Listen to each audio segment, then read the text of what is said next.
Shalom, shalom à tous, j'espère que vous portez bien. Moi, ça va par la grâce de Dieu, on se maintient. Aujourd'hui, j'ai quelques questions, comme vous pouvez le voir dans les titres. Ce sont des questions qu'on peut souvent se poser. La première question est de savoir, est-ce que par ma prière, je suis capable de changer la volonté de Dieu? C'est-à-dire, Dieu a déjà décidé que quelque chose doit se faire ainsi, mais par ma prière, je suis capable de changer, n'est-ce pas, la volonté de Dieu? Parce que parfois, on peut se trouver dans des situations là où on se dit que bon, c'est fini. Et certaines personnes ont dit qu'elles ont prié et elles ont changé au fait la volonté de Dieu. Ou encore c'est un abus de langage de dire qu'on a changé au fait la volonté de Dieu. Ou encore c'est possible. Et aussi la question que vous voyez en haut c'est est-ce que réellement on doit prier? Parce que la parole de Dieu nous dit dans Matthieu 6 au verset 8 que bien avant qu'on ne ouvre la bouche, Dieu connaît déjà ce qu'on va dire. Donc si Dieu connaît déjà ce qu'on va dire, pourquoi je prie encore? Est-ce que c'est réellement nécessaire de prier? Et la Bible nous dit dans le livre de 1 Thessaloniciens au chapitre 5 au verset 17, il nous dit prier sans cesse. Et donc là on peut voir comme s'il y a une contradiction parce que beaucoup de gens disent, et je crois que c'est même là où beaucoup de gens disent souvent que parfois la Bible se contredit, il dit quelque chose ici et il semble dire quelque chose d'autre là-bas. Donc, on voit comme s'il y a un conflit, comme s'il y a une contradiction. Et la majorité des temps, c'est parce qu'on ne comprend pas le sens. Déjà, on doit savoir que la parole de Dieu a été écrite en araméen, en grec, premièrement, avant d'être traduit en anglais, en français, en espagnol, etc.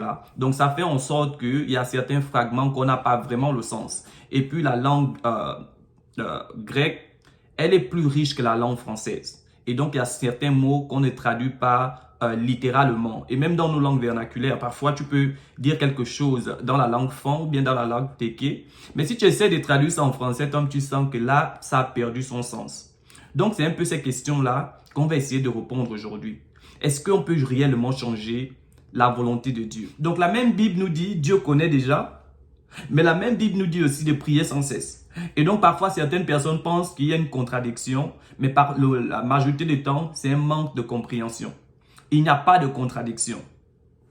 Avec Dieu, il peut décider de quelque chose. Si mon fils prie, je prends un exemple, si mon fils prie, voici ce qui va arriver. Si mon fils ne prie pas, voici ce qui va arriver. Et donc, quand tu vois cette situation, il y a ce qu'on appelle la volonté parfaite de Dieu et la volonté permissive. Je prends un cas pratique. La parole de Dieu nous parle de l'histoire de David. David, le roi David, il a pris la femme d'autrui et ils ont eu un enfant. Et l'enfant là, Dieu a décidé que l'enfant là va mourir. Il a envoyé le prophète Samuel, le prophète Nathan, pour aller dire à David que l'enfant là, il ne va pas naître, il va naître mais il va mourir. Et David a fait quoi? David s'est mis en jeûne, il a commencé à prier. Et nous tous, on connaît l'histoire de David. On sait que David, c'était quelqu'un qui savait pleurer devant Dieu. C'est quelqu'un qui savait demander pardon. Et donc, il avait déjà cette habitude. Quand je fais mal, je dois me repentir. Et donc là, on peut voir David, il a pleuré. Il était en train de jeûner. Il a pleuré, il a pleuré.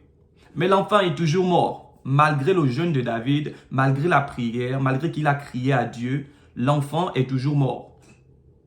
Maintenant, la parole de Dieu nous parle du roi Ézéchias. Dans Ésaïe 38, on nous dit, le prophète Ésaïe, Dieu a dit au prophète Ésaïe, va dire au roi Ézéchias qu'il va mourir. Le prophète vient, il annonce que, voici ce que Dieu dit, tu vas mourir, arrange ta maison, tu vas mourir. Le roi commence à pleurer devant Dieu. Seigneur, rappelle-toi de mon travail. Seigneur, s'il te plaît, je veux encore vivre, etc., etc. Et avant que le prophète Ésaïe ne disparaisse, Dieu renvoie, le même Dieu qui a dit à Ésaïe, va dire qu'il va mourir. Le même Dieu renvoie encore, Ésaïe va dire qu'il va vivre. 15 ans de plus, minimum. Maintenant, ici, on peut dire, est-ce que réellement, le roi a changé la volonté de Dieu? Parce que c'est le même Dieu qui a envoyé d'abord Ésaïe, va dire qu'il va mourir. Maintenant, le gars a prié, mais après avoir prié, Dieu envoie maintenant Ésaïe, va dire qu'il va vivre. Donc, est-ce que l'on peut réellement dire que c'est par sa prière que Dieu a changé d'avis? Ce qu'on doit savoir, c'est que Dieu n'est pas surpris par nos situations. Il n'y a rien qui surprenne Dieu. Dieu ne peut pas se repentir. Dieu ne peut pas dire « Oups, j'ai mal fait ». Ça n'existe pas dans le vocabulaire de Dieu. Parce que notre vie est en rediffusion pour nous. Non, notre vie est en diffusion pour nous, mais c'est en rediffusion pour Dieu. Parce que Dieu a déjà vu notre vie avant que nous on puisse la vivre. La parole de Dieu nous dit, dans le livre de Jérémie au verset 1, il dit, avant que tu ne sois conçu dans le ventre de ta mère, je te connaissais déjà, je t'avais établi prophète. Donc, tous les jours que tu passes là, c'est une rediffusion pour moi. Donc, en réalité, qu'est-ce qui se passe? Pourquoi parfois on a l'impression que par la prière, on peut changer la volonté de Dieu et d'autres fois, on a l'impression que notre prière n'agit pas. Voici ce qu'il faut savoir. Dieu, dans son essence, il décide de quelque chose, mais il a toujours deux options. À chaque fois que Dieu décide de quelque chose, il a deux options au minimum. Voici la première option. Il peut dire, si mon fils prie, je vais lui pardonner. Mon fils, tu pries, je lui pardonne. Si mon fils ne prie pas, je ne vais pas pardonner. C'est Dieu qui décide. Donc la première option c'est, si mon fils prie, je lui pardonne. La deuxième option c'est, si mon fils ne prie pas, je ne lui pardonne pas. C'est Dieu qui a décidé. Écoutez bien, c'est Dieu qui a décidé. Donc là, on a la volonté parfaite de Dieu. La volonté parfaite de Dieu, c'est si tu pries, voici le bon résultat. La volonté permissive de Dieu, c'est si tu ne pries pas, voici le résultat. Mais dans tous les deux cas, c'est toujours la volonté de Dieu. Pourquoi?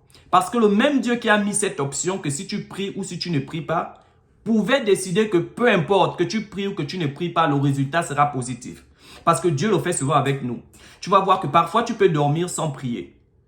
Mais les démons peuvent t'attaquer, ils ne vont rien te faire. Pourquoi? Parce qu'en réalité, on n'est pas préservé et sauvé par notre prière premièrement, mais on est préservé et sauvé par le sang de Jésus. Ce qui veut dire que tu pries ou que tu ne pries pas, en réalité, tu es déjà préservé.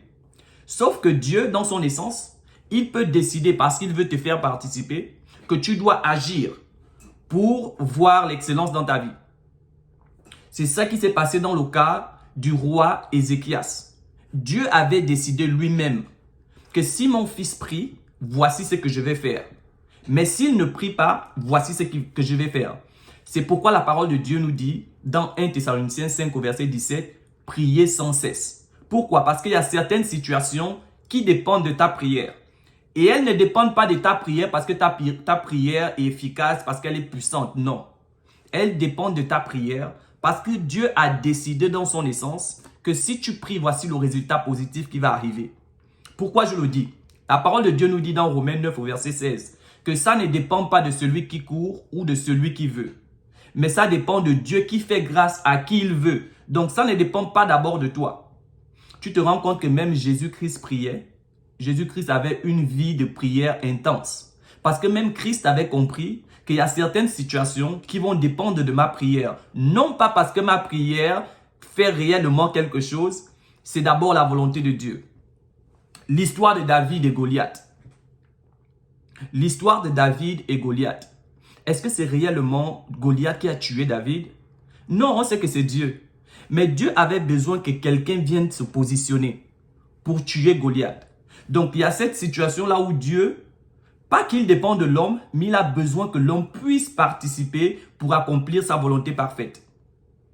La parole de Dieu nous dit dans Jean 3,16, Dieu a tant aimé le monde qu'il a donné son Fils unique, afin que quiconque croit en lui ne périsse point, mais qu'il ait la vie éternelle. Ça, c'est la volonté parfaite de Dieu. Mais la volonté permissive de Dieu, c'est si tu n'acceptes pas Jésus-Christ comme Seigneur et Sauveur, tu ne seras pas sauvé. Donc, le même Dieu qui a décidé que c'est Jésus l'option, c'est le même Dieu qui a aussi décidé que sans Jésus, tu es perdu. Dieu pouvait décider que tu acceptes Jésus, que tu n'acceptes pas, tu es sauvé. C'était toujours Dieu.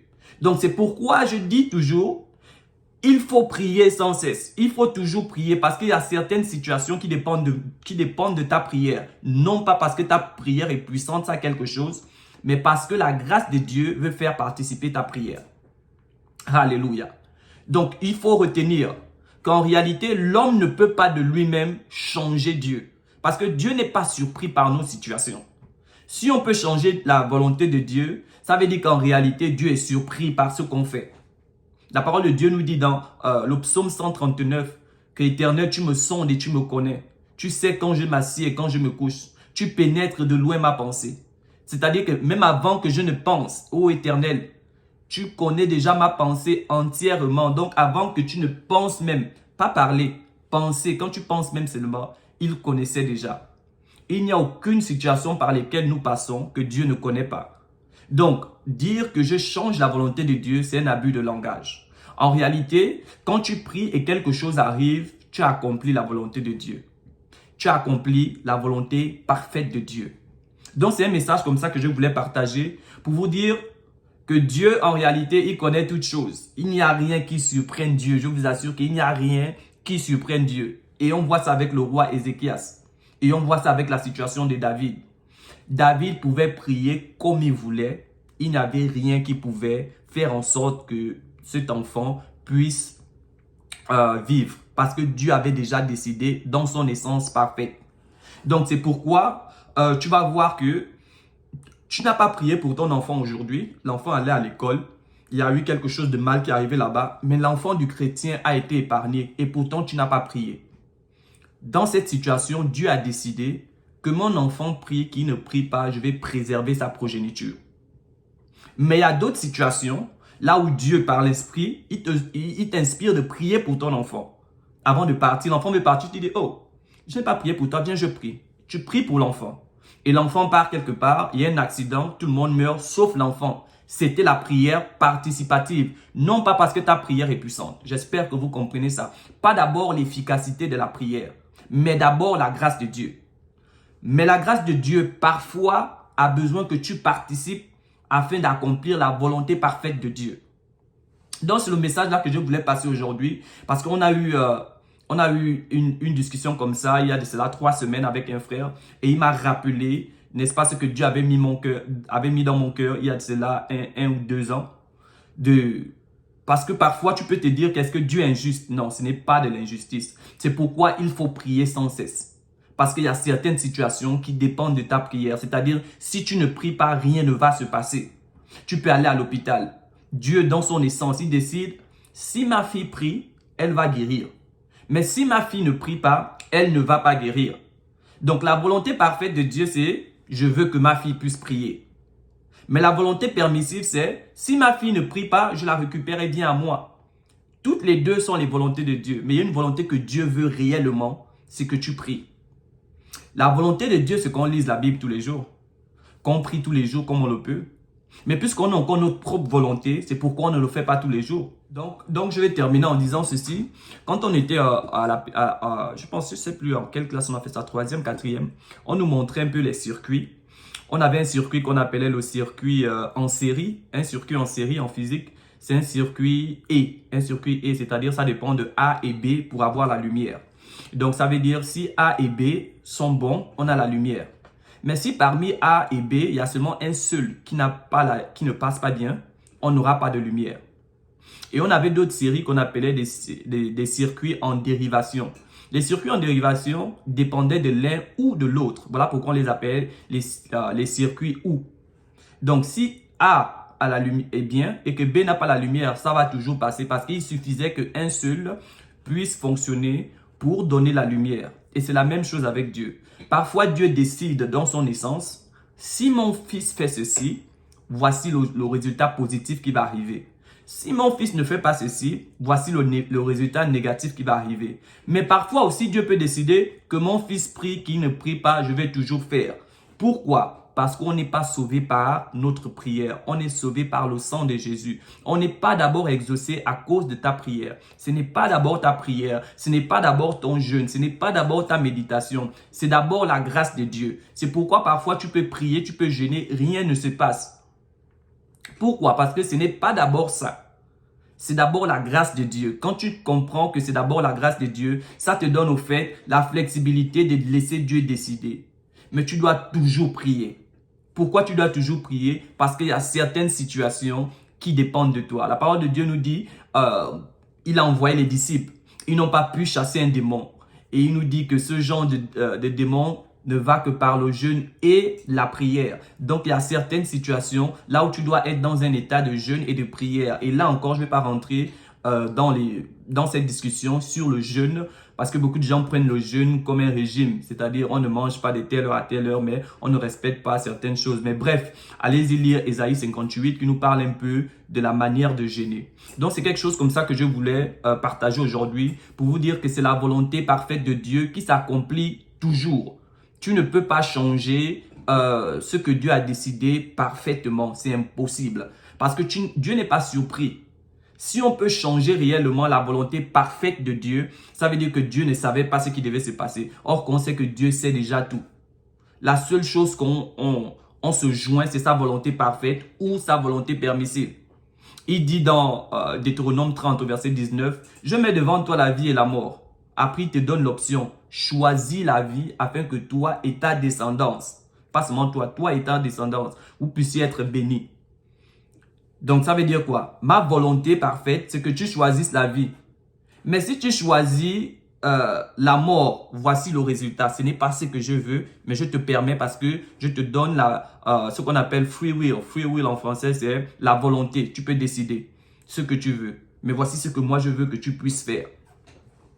Alléluia. Donc, c'est quelque chose comme ça que je voulais partager avec vous. Priez sans cesse. Priez sans cesse. Priez sans cesse. Il y a beaucoup de situations, il y a beaucoup de chrétiens qui ont quitté cette terre un peu prématurément parce qu'ils n'ont pas prié. La parole de Dieu nous dit, Dieu envoie le prophète Jonas à Ninive pour qu'il se répande. Et il dit, s'il se répande, il va les bénir ou bien il ne va pas les détruire. Mais s'ils ne se répandent pas, il va détruire la ville. Et finalement, ils se sont repentis, il n'a pas détruit la ville. Dans ce genre de situation, Dieu a décidé, sa volonté parfaite, c'était qu'il puisse se repentir pour avoir du bon. Mais sa volonté permissive, c'est-à-dire quelque chose d'autre, c'était, s'il ne prie pas, c'est la destruction. Mais c'est toujours la volonté de Dieu. Est-ce que vous saisissez ça? Les deux sont les volontés de Dieu. Mais il y a une volonté que Dieu veut, c'est ça la volonté parfaite. Mais il y a l'autre que Dieu permet, si tu ne veux pas sa volonté, il y a une autre option. Alléluia. La même manière qu'il a envoyé Jonas à Ninive, il pouvait aussi envoyer un prophète à Sodome et Gomorrhe pour que Sodome et Gomorrhe puissent aussi se repentir et les pardonner. Mais il n'a pas fait ça. Pourquoi? La volonté parfaite de Dieu, c'était de les détruire. Parce que selon la parole de Dieu, il paraît que leur péché était déjà c'était tellement grand quoi. Dieu a décidé de les détruire. Alléluia. Donc j'espère que quelqu'un a compris que tu dois toujours prier. Il y a beaucoup de situations dans ta vie qui dépendent de ta prière. Priez sans cesse, priez sans cesse, priez sans cesse, prions sans cesse, prions sans cesse, prions sans cesse. Parce que on est dans la volonté parfaite et la volonté permissive de Dieu. Si tu pries, il y a beaucoup de choses qui peuvent arriver dans ta vie. Si tu ne pries pas, il y a beaucoup de choses qui ne pourront pas arriver dans ta vie. Non pas parce que ta prière est d'abord efficace, mais parce que tu accomplis d'abord le plan de Dieu en priant. Que Dieu vous bénisse pleinement.